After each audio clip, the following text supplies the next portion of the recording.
चंद्रकांती recipe तो आपण माने समस्ते ट्राए करथिबे। प्रथमे चाउल और मुग को नै बतुरैथिली।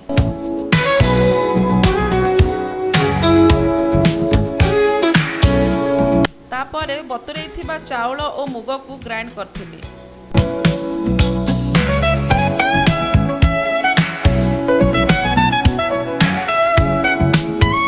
ग्राइंड हैला परे बसैथिली पैन, पकैथिली पानी, चीनी, अलैच, लुण और तेल।